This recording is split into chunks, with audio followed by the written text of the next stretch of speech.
Qanuni İdman Mərc misli təqdim edir.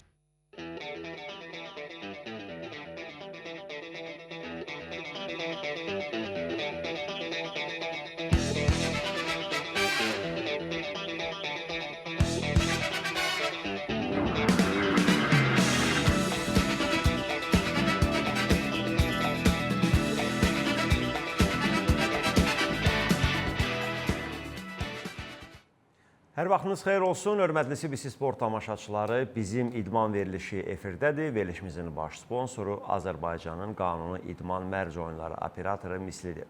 Ölkə idmandan danışacaq, süjetlərimiz olacaq və təbii ki, hər verilişimizdə olduğu kimi bu verilişimizdə də bir ana mövzu var, amma digər mövzulara toxunacaq qeyd etdiyim kimi və bugünkü verilişimizin əsas mövzusu isə Qəbələ-Xankəndi ultramarafonu olacaq. Bəli, ölkəmizdə daha bir ultramarafon keçiriləcək.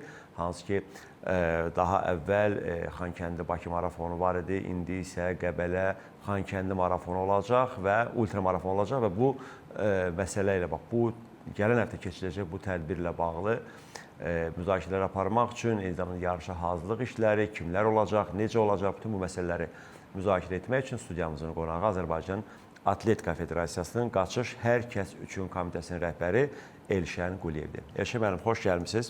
Sizlə ikinci görüşümüzdür. Daha əvvəl də bir dəfə verilişimizdə qonaq olmuşsunuz. Elə qeyd etdiyim kimi növbəti bir ultramarafon, Qəbələ-Xankəndi ultramarafonu təşkil olunacaq və bu federasiyanın Qaçış Hər Kəs Üçün Komitəsinin rəhbəri olaraq bilirik ki, siz xeyli yarışlar, yəni yürüşlər təşkil edirsiniz, marafonlar təşkil edirsiniz və təbii ki, bunların içərisində bu ultramarafonlar özünə məxsus yer tutur. Bu dəfəki yarışımızla bağlı istərdim elə birinci bundan başlayaq. Qəbələ-Xankəndi ultramarafonu təşkil olunacaq. Mərhələlər başlama günü, yəni ayın 10-da başlayıb 13-də bitəcək, aprel ayında, yəni gələn həftə. Bu dəfəki marşrut, nəyə əsasən, niyə məhz Qəbələdən start götürməklə və daha sonra Xankəndi, yəni startın, marşrutun seçilməsi ümumiyyətlə bütün bunlar barədə istəyirik və ətraflı məlumat verəsiniz. Xoş gördük, hörmətli tamaşaçılar. Sizi də xoş gördük, Pərviz müəllim. Xoşdur studiyada, CBC studiyaya gəlmək və indi artıq çoxların sevimlisinə, hobbisinə çevrilməkdə olan qaçış haqqında danışmaq və yarışlar haqqında məlumat vermək bir qaçış sayəsində həyata yenidən, yeni baxışla qayıtmış və bir çox xəstəliklərdən özünü xilas etmiş biri kimi özü bu idman növünü təbliğ etməyi özünə borc bilən bir insan kimi xoşdur CBC Sportda olmaq və sizin də bu verdiyiniz imkanlardan istifadə etmək kanalı çox gözəldir. Medianın rolu bütün məsələlərdir. Bütün siyasi məsələlərdə, gündəlik məsələlərdə bu əhəmiyyətli olduğu üçün, bəli, idman haqqında da həmişə medianın rolu olub və nəhayət ki, mənim sevdiyim bir hobbi və indi də çoxlarını get-gedə daha çox insanların sevdiyi bir hobbiyə çevrilən qaçış haqqında danışmaq çox xoşdur. Mən xatırladım ki, tamaşaçılara ötən il 23 saatlıq əməliyyatdan sonra Xankəndi şəhəri də azad olduqdan sonra Cənab Prezident Ali Baş Komandan bayrağımızı qaldırdı və qısa zaman sonra Xankəndi stadionu təmir olundu və orada Qarabağın Ordu İdman Klubu ilə gözəl bir maç keçirildi, çox əks-sədiyə verdi və onun ardından Cənab Ali Baş Komandana mən çox təşəkkür edirəm ki, və artıq bir 3-4 il idi ki, belə bir yarış haqqında düşünürdüm. Mən həmişə bu barədə Cənab Nazirli ilə danışırdıq və biz o anı gözləyirdik və o zaman Xankəndi ultra haqqında müjdə verdiyi zaman mən həddindən artıq sevinmişdim və bizim üçün şərait yaratdılar. Xankəndiyə getdik. O zaman hələ o şəhərin üzərindən çox belə yeni işğaldan azad olmuşdu, çox xoş idi. Və bu marşrutları ölçmək, yolları öyrənmək, ikmal nöqtələrini müəyyənləşdirmək çox xoş idi və bir proses oldu. O zaman ilk Xankəndi ultranı biz belə təşkil etdik. Bildiyiniz kimi marafonun tarixində Marafon şəhərindən Yunan əskəri Afinaya qaçıb və qələbə müjdəsini verib.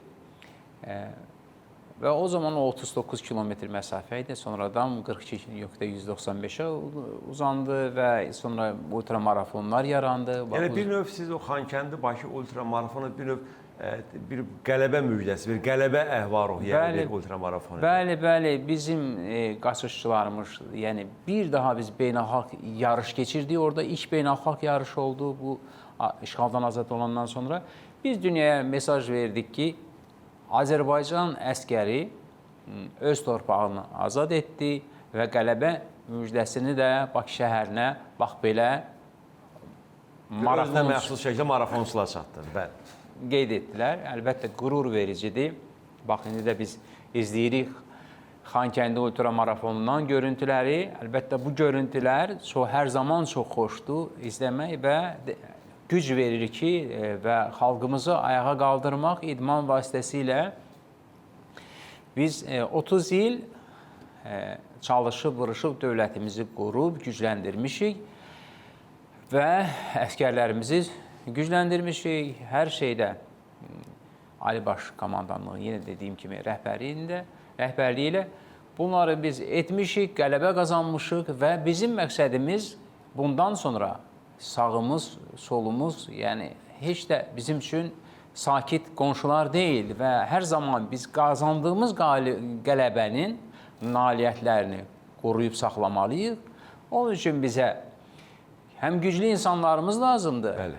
həm güclü gənclərimiz lazımdır və hər zaman bizim insanlarımız ayıq-sayıq olmalıdır. Hər zaman bizi çağıra bilərlər.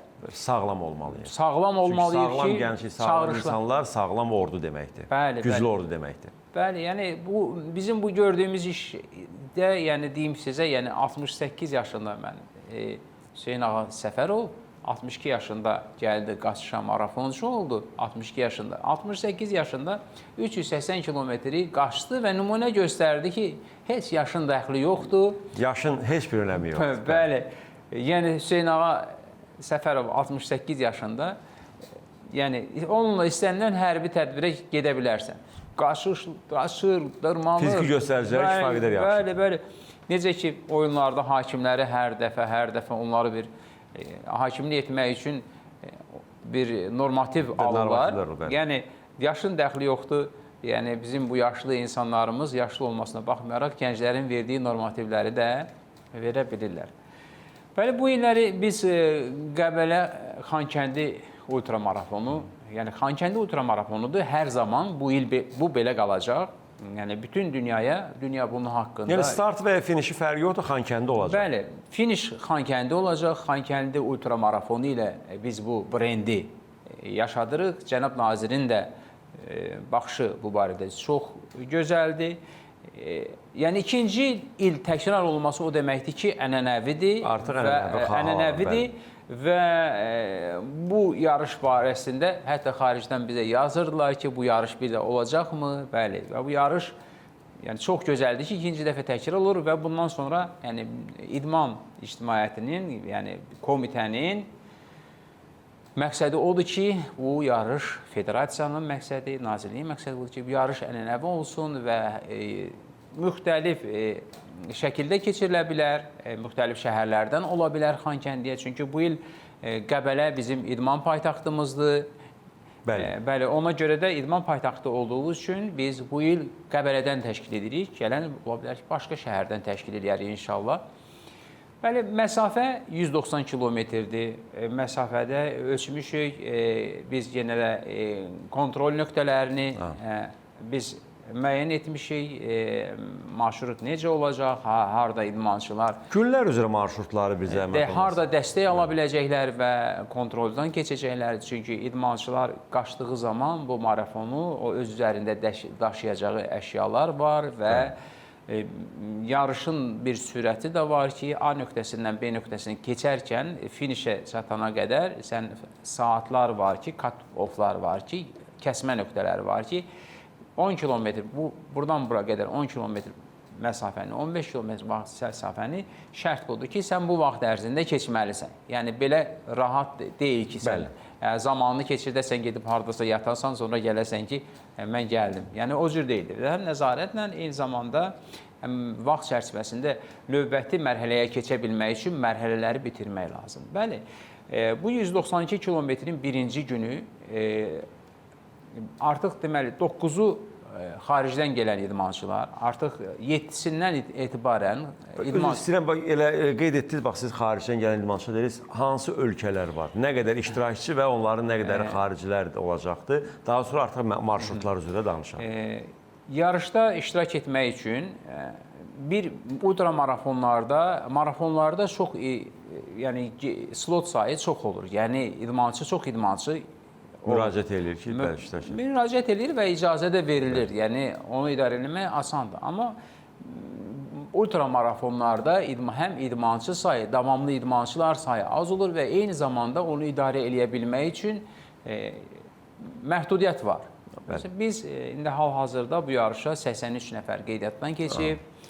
Bunun 20-dən çoxu xarici idmançıdır və onlar ayın 7-sindən, aprelin 7-sindən etibarən Azərbaycana gəlirlər. Yarışda xarici idmançıları, həmin idmançılar Türkiyə, Moldova, Ukrayna, Gürcüstan idmançıları təmsil olunacaqlar. Başqa bir idmançı da vardı, Xorvatiya da vardı. Son anda səhhətində zədəsi oldu, iştirak eləyə bilmədi. Amma kifayət qədər iştirakçı var, sayılır bu ultramarafonda 83 nəfər. Ötən ilki marafonda iştirak etmiş bizim idmançılarımız bu dəfə də yəqin ki var. Xankəndi, Bakı marafonu. Bəli, ötən ilki yarışçılarımızın, finişorlarımızın 64 nəfər starta çıxmışdı. Ötən il 17 nəfər finişə çatdı. Onun 10 nəfəri bizim idmançılardır, 7 nəfəri xaricilərdir.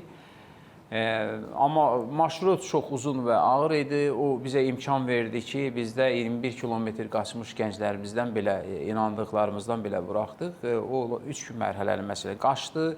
237 kilometr, 227 kilometr. Bu bizim üçün əslində çox yaxşı idi, təcrübədir.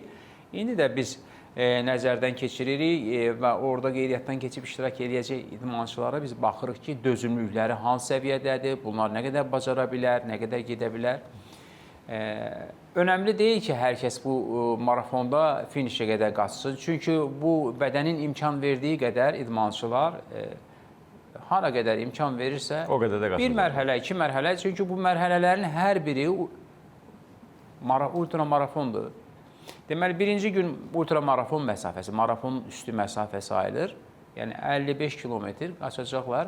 Qəbələdən start götürməklə Ağdaş şəhərinə qədər qaçacağıq. Bəli, Ağdaş şəhərin mərkəzində finiş edəcəyik. Heydər Əliyev Parkının yanında. Bəli, orada bizi qarşılayacaqlar. Rayon ictimaiyyəti, bu da çox maraqlıdır. Bu əslində bizim 44 gün 23 saat üstəgəl qələbəmizin rəmzidir bu yarış və həmin yarış qələbəmizi xatırladır bizi. Bir məqamda qeyd edim və mən bildiyim qədərilə mərhələlərdən biri də məhz 44 günlük zəfərimiz şərəfinə elə 44 kilometr olacaq. Bəli. Birinci gün Ağdaşda finiş edəcəyik, ikinci gün Ağdaşdan start edəcəyik, Bərdə şəhərində 65 kilometr qaçacağıq Bərdə şəhərinə və üçüncü gün 44 günlük qələbəmizin rəmzi olaraq Ağdam şəhəri də 40 günlük müharibədə azad olunmuşdu və o Ağdam şəhərində biz finiş edəcəyik. Bərdə Ağdam 44 kilometr olacaq. Bəli, 44 kilometr. Bəli, 44 kilometr deyil. 44 kilometr əslində ultramarafondur. Biz yeni bir, bilirdiyiniz kimi 42.195 metr, yəni İngiltərə Olimpiya oyunları mənim marafondaşdır. Bəli, İngiltərə şahzadəsi dedi ki, marafon onun evinin, yəni balkonunun altından keçsin və o məsafə uzandı. Ondan sonra oldu 42.195. Biz 44 kilometr məsafəni, 44 kilometr futbolun 44-cü dəqiqəsində deyilir ki, azarkeşlər deyir, şəhidlər ölməz, vətən bölünməz. Bütün çempionat oyunlarımızda bütün çempionat oyunları və xarici oyunlarımız olsun. Yəni bizim tamaşaçılarımız bunu deyir və 44 artıq bizim üçün bir ant yeridir.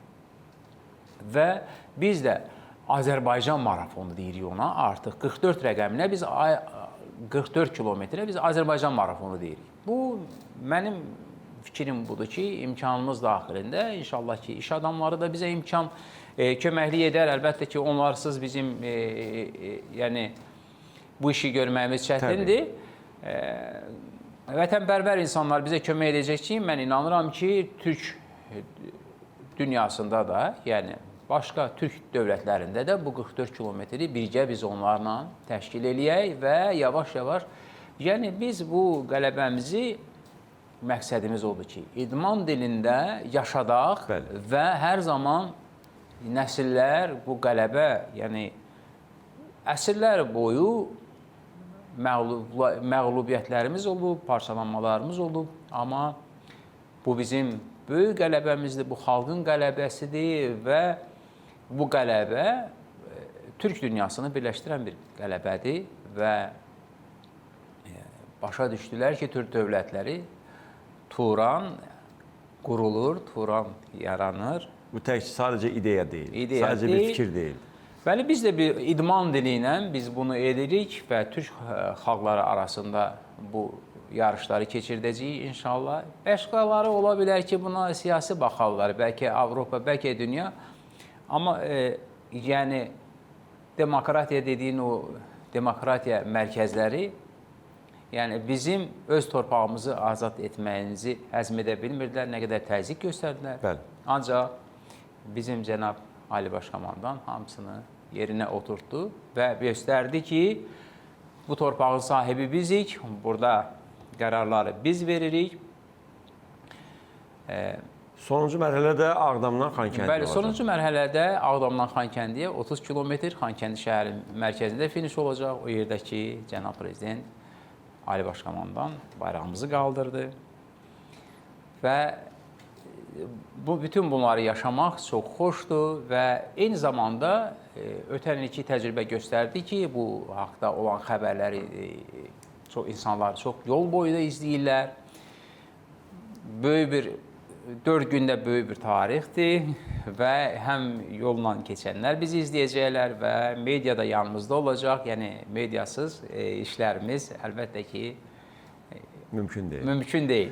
Bir də ki, onu deyim ki, bu ilki yarışımızın şüarı və dövlət başçısının əmri ilə, yəni Konstitusiya və Müstəqillik ilidir bu il və bu yarışımız da Konstitusiya və Müstəqillik ili çərçivəsində keçirilir. Qürurla, irəli şüarı ilə, bəli, yarışımız keçirilir. Bu deməkdir ki, biz Azərbaycan xalqı müstəqildir, ərazilərimiz bütövdür və biz bunu bayram edirik. Şəməm, bizim bax, indi yarış, məsələn, məlumat verdiniz, qeyd olundu, marşrutlar. Təbii ki, hər bir tədbirin hazırlıq prosesində bunun pərdə arxası kifayət qədər yəni məsələlər var ki, yəni görülən işlər, təşkilati məsələlər. Və bu təşkilati məsələlərlə bağlı bir qədər danışaq.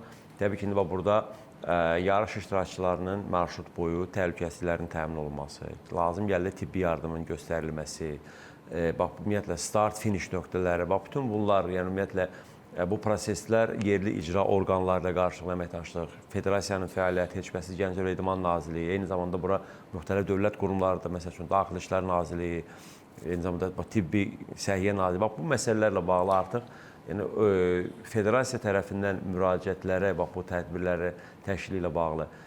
Mən bilirəm ki, ən az mən də bu işin içindəyəm, ümumiyyətlə idman yarışlarının təşkili ilə bağlı. Dövlət qurumlarımız bu cür məsələləri həqiqətən kifayət qədər çox belə həvəslə və böyük bir ruh yüksəkliyi ilə yanaşırlar və hər zaman dəstəklərini verirlər.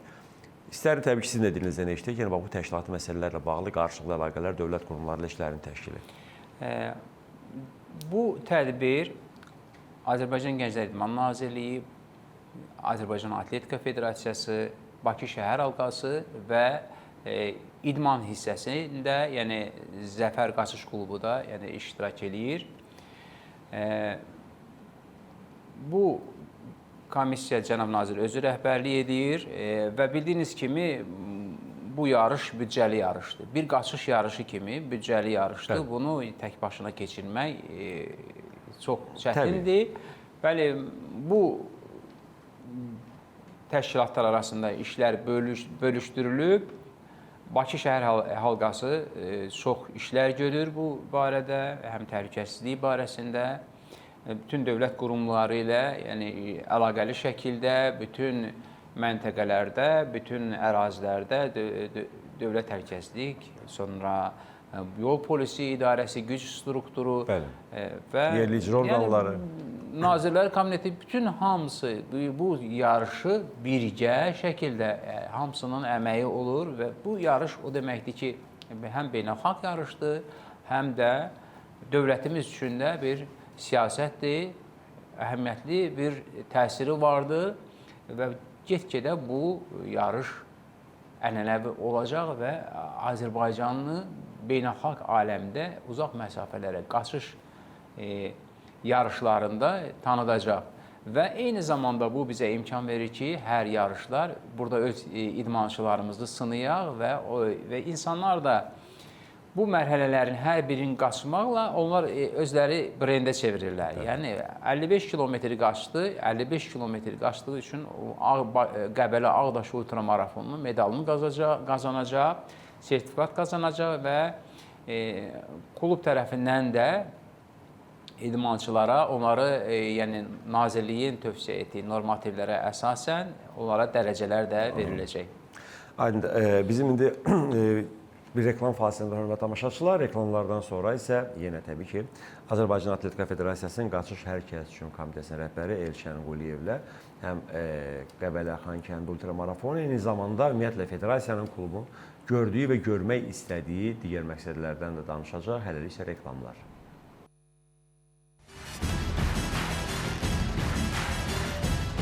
Qanuni İdman Mərc oyunları misli təqdim edir.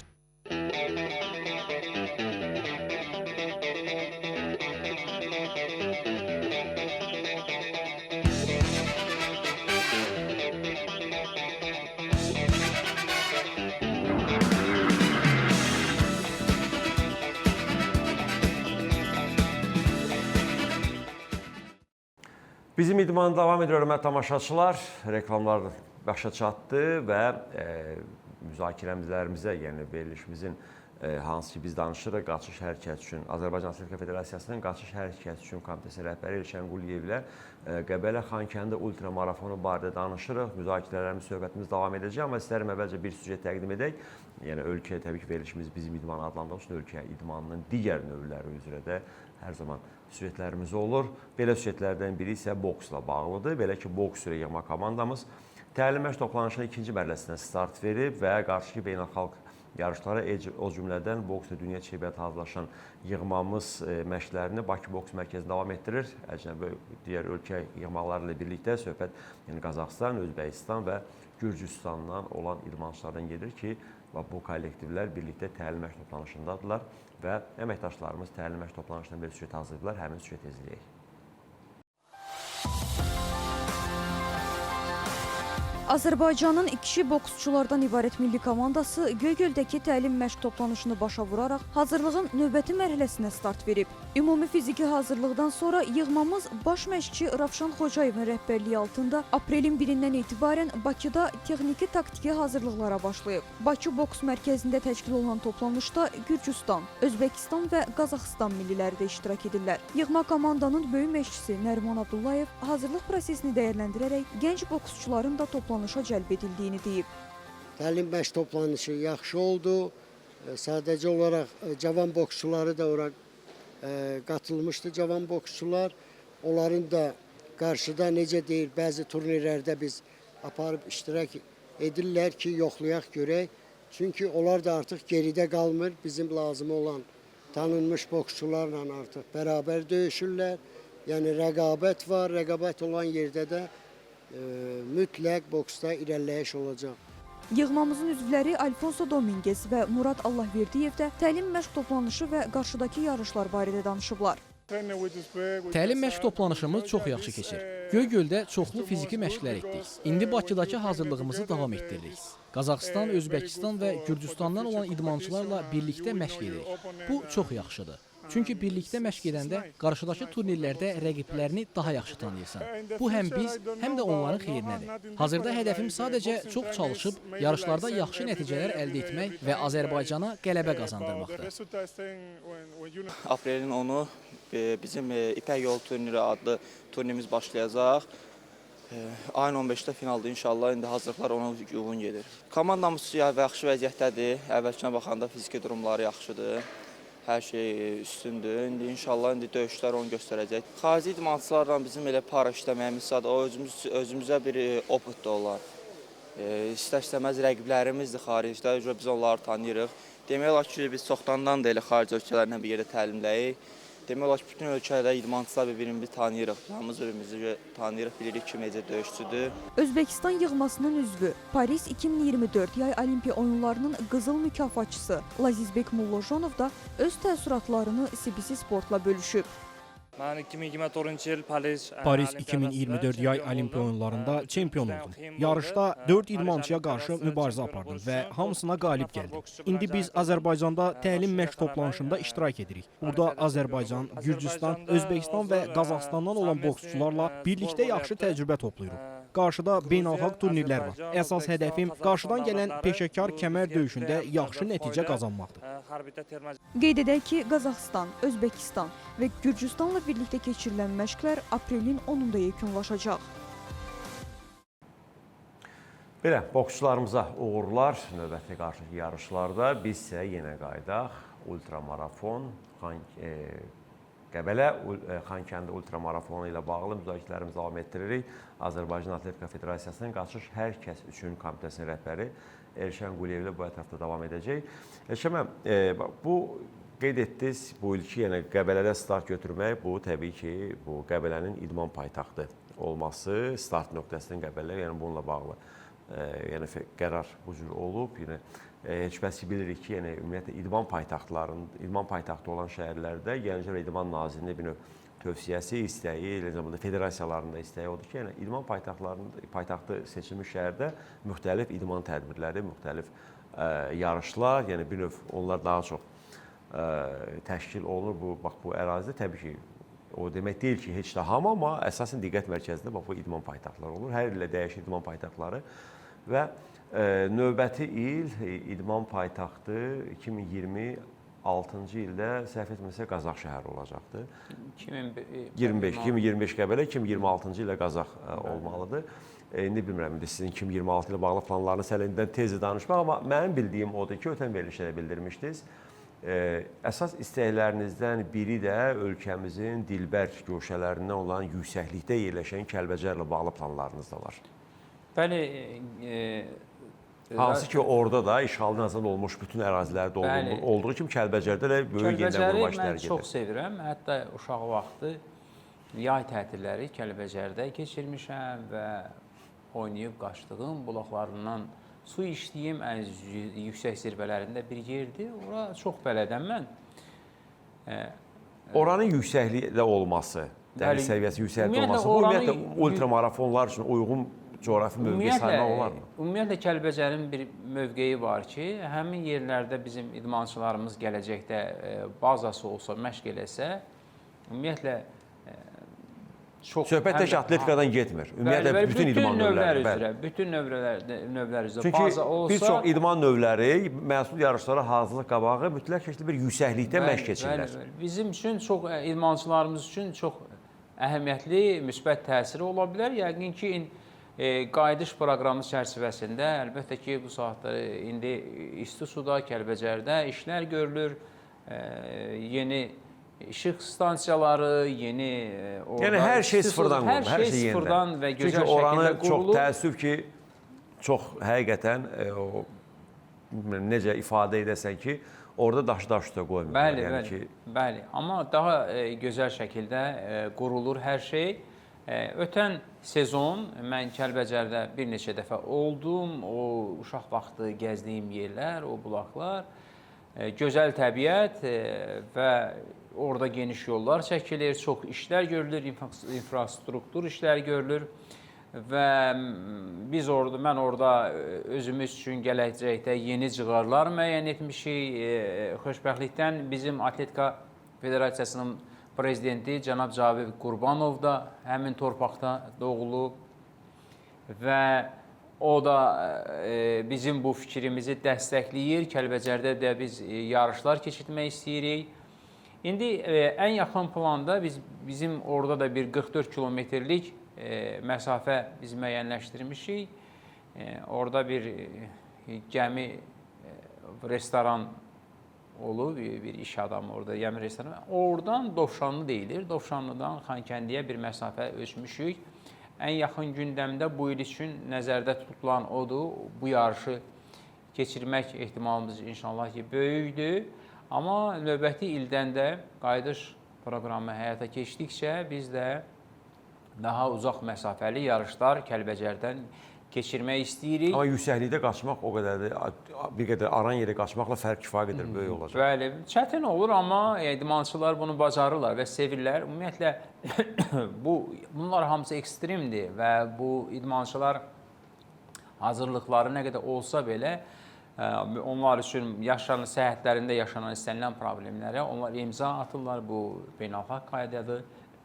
Çünki yarışda ultramarafon özü ekstrem yarışdır, bədən üçün stresdir. Bunun üçün xüsusi hazırlıqlar olur və biz də imkan veririk ki, gənclərimizə də eyni zamanda, yəni idmanla məşğul olanlarımıza da burada özünü sınasın və yenə hər alınmış əzələ ağrısı və ona dözmək növbəti dəfə o əzələnin daha güclü bərpa olması deməkdir. Şəməm, bax indi bu cür təbii ki qeyd etdiniz, yəni biz yarışların təşkilində iştirak edirsiniz. Tək burada indi ultramarafonlar deyil.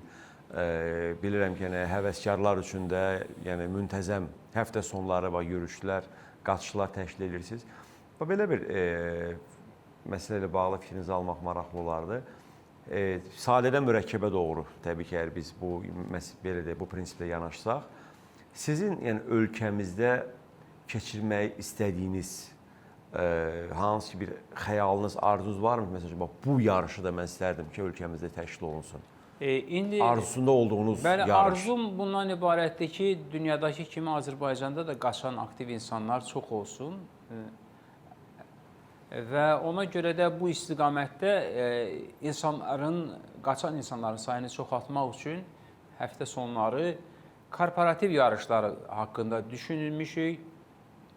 Zəfər Qaçış Klubu Federasiyası, Atletika Federasiyası korporativ yarışların təşkili üçün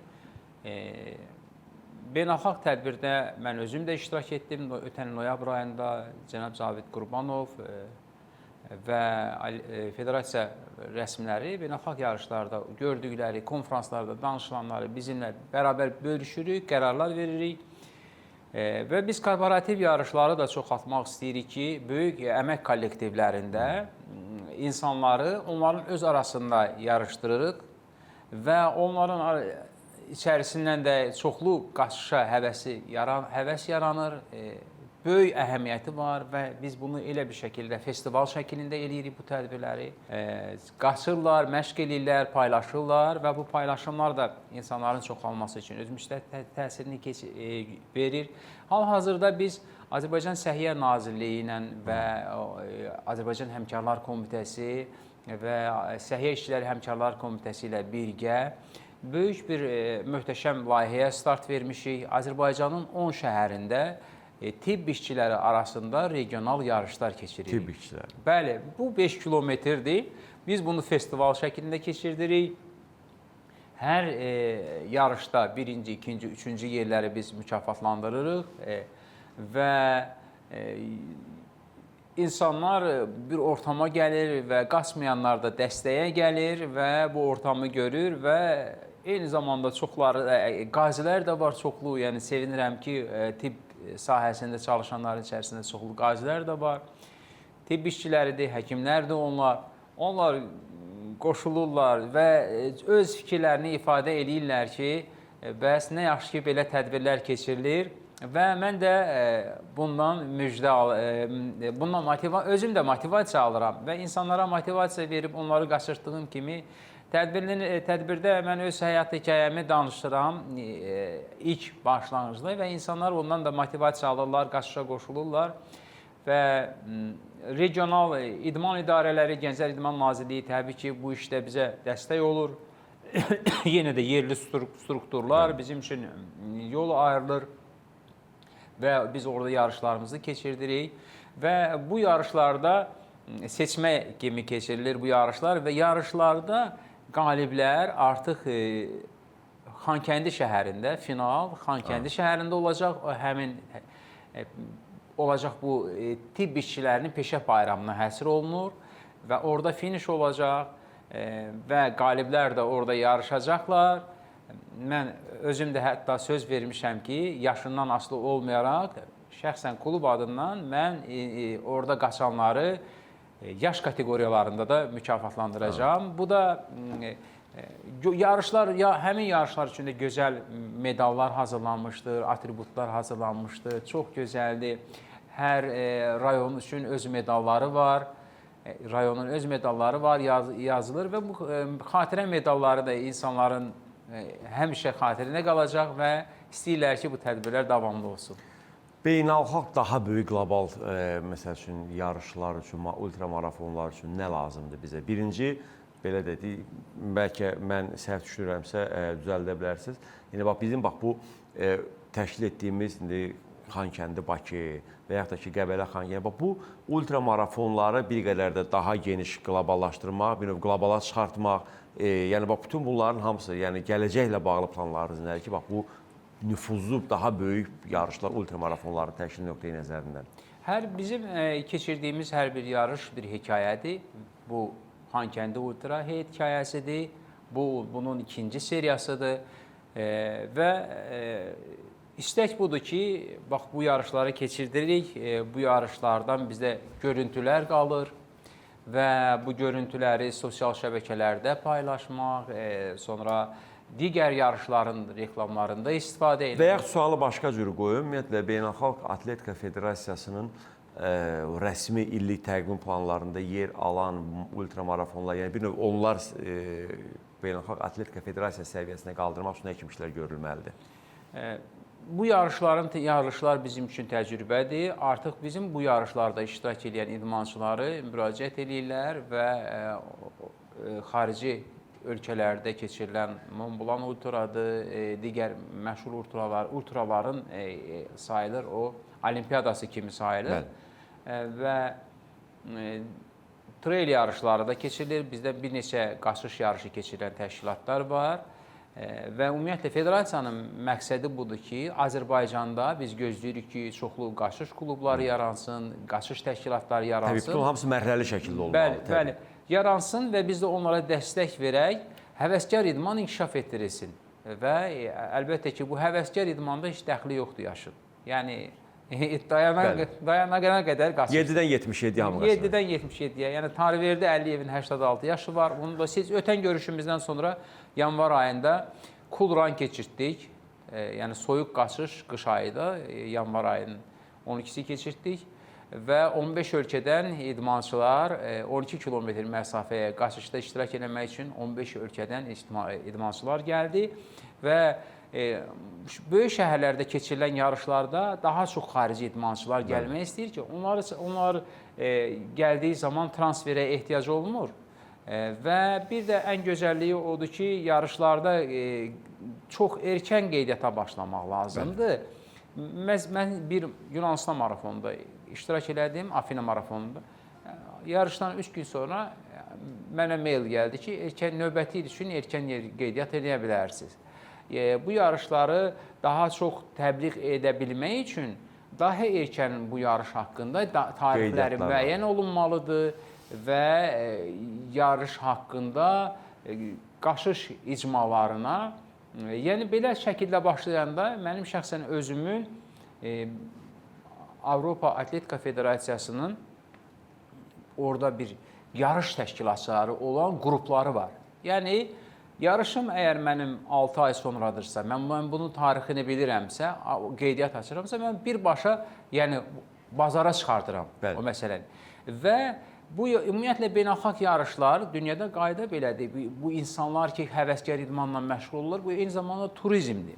Bəli. Yəni bizim ölkəmizə də, biz özümüz də gedib o yarışlarda iştirak edəndə biz turist oluruq. Ultramarafondur, sonra Formula 1 qeyd edirik. Bəli. Velosiped yarışlarıdır. Bəli. Bunlar hamısı eyni zamanda turizmdir. Bəli, eyni zamanda bizdə bu yarışlarda mətbuat insanlar iştirak edir, amma məsələn biz çalışacağıq ki, marafon yarışlarımızda çox iştirakçılar olsun və ölkələrimizin və biz Qarabağın da çox yarışlar keçirdib tanıtımını edirik və onun tarixi haqqında təbii ki, hər gələn insanlar maraqlanacaqlar.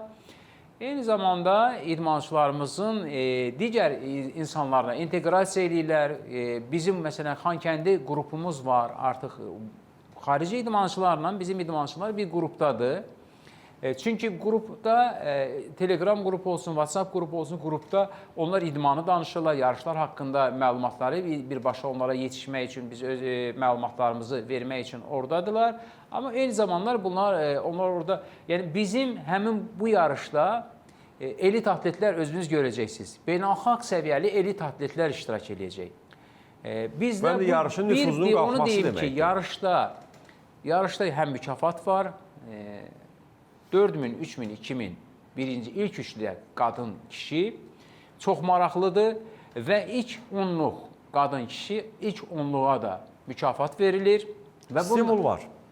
Bir stimul da var həm də. Bəli, yəni çox gözəldir. Həm yarış qaçırsan, həm maddi qazanc əldə edirsən. Maddi qazanc, itirdiyin iş günləri maddi qazanc + edə bilərsən və eyni zamanda bundan əlavə klubumuz əlavə mükafatlandırma eləyəcək. Yəni, yaş qrupunda da 40+, 50+, 60+, yaş qrupunda da mükafatlandırma eləyəcək ki, mən deyərdim ki, bu qədər mükafatların olduğu beynəlxalq yarışda mən iştirak etmədim. Mən bunları görmüşəm və hətta yol boyu idmançıların qidalanması, onlara göstərilən xidmət gördüklərimin üstünü etməyə öz tövsiyəmi verirəm və təşkilatçı həmkarlar da, cənab nazir də, şəxsən özü, Baş şəhər halqası, Azərbaycan Atletika Federasiyası bu məsələləri çox ciddi çözür. Tibbi cəhətdən 2 dənə tibb maşını ayrılmışdı, təcili yardım maşını ayrılmışdı. Həkim cənab nazir tapşırıb ki, ən bu sahədə qabiliyyətli və təcrübəli həkimlər olsun, bütün kontrol nöqtələrdə ən gözəl həkimlər və bu yarışı böyük bir bayram, bir coşqu hissi ilə biz başa çatdırmaq istəyirik və mən bu fürsətdən istifadə edib Azərbaycanın bütün ürəyi Qarabağda döyünən insanlarını Xankəndi şəhərinə aprel ayının 13-də bu möhtəşəm finişi izləməyə dəvət edirəm. Çox möhtəşəm olacaq, gözəl finiş olacaq, gözəl bir səhnə qurulacaq orada. Bu böyük gözəl bayram olacaq, orada qonaqlarımız olacaq və digər qonaqlarımızı, yəni Respublikamızın azad və müstəqil ölkəmizdə bütöv Azərbaycan, hər kəsi bu finiş günündə orada görmək istəyirəm. Çünki Qarabağa gedirəm layihəsi çərçivəsində, yəni insanlar çox asan şəkildə Xankəndidə, Şuşada, bütün digər bölgələrimizdə ola bilirlər. Bir daha xatırə hörmətli tamaşaçılar ki, yəni bax ultramarafon, Qəbələ Xankəndi ultramarafonu ayın 10-da birinci mərhələ Qəbələ Ağdaş, ayın 11-də ikinci mərhələ Ağdaş Bərdə, üçüncü mərhələ ayın 12-sində Bərdə Ağdam və sonuncu gün 13-də Ağdam Xankəndi marşrutları. Xankəndidə finiş olacaq. Xankəndi şəhərdə finiş olacaq və qeyd olunur ki, Elşən müəllim də qeyd etdiyi kimi artıq bunun üçün müvafiq dövlət qurumları tərəfindən qeydiyyat məsələləri, yəni Xankəndi şəhərinə getmək üçün imkanlar da var. Qeydiyyatdan sadəcə keçmək və ayın 13-də Xankəndi şəhərində o möhtəşəm finişi izləmək. Əsas dəvət budur.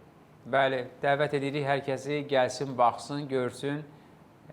Bundan sonra Xankəndi şəhərində də, Qarabağda da çoxlu yarışlar keçirmək arzusu var. Şəxsən mənim arzum var ki, orada ümumiyyətlə atletlər evi olsun, universitet var. Olacaq, hər şey olacaq orada. Böyük qayıdış proqramı çərçivəsində dövlətimiz bunun üçün kifayət böyük işlər görür və işğaldan azad olmuş bütün ərazilərimiz təbii ki, dirçələcək, hər şey günü-gündən daha da gözəlləşəcək. Hər şey çox gözəl olacaq. Mən sizə təşəkkürümü bildirirəm. Mən də sizə təşəkkür edirəm. Biz ayrılan vaxt yekunlaşır, kifayətdir maraqlı söhbət alındı və sizə növbəti ultramarafonda uğurlar arzulayırıq və ümid edirik ki, hər şey ürəyini istəyən kimi, könlü istəyən kimi olacaq. Hörmətli tamaşaçılar, bizim idman verilişinin bugünkü buraxılışının qonağı Azərbaycan Atletika Federasiyasının qaçış hər kəs üçün komitəsinin rəhbəri Elşən Quliyev idi və onunla biz ayın 10-da start götürəcək Qəbələ Xankəndi ultramarafonu barədə danışdıq. Bizə ayrılan vaxt yekunlaşır. Bir daha xatırlatmaq istərəm ki, verilişimizin baş sponsoru Azərbaycanın qanuni idman mərc oyunları operatoru Misidir. Yenidən görüşərik, özünüzə yaxşı baxın. Hələlik.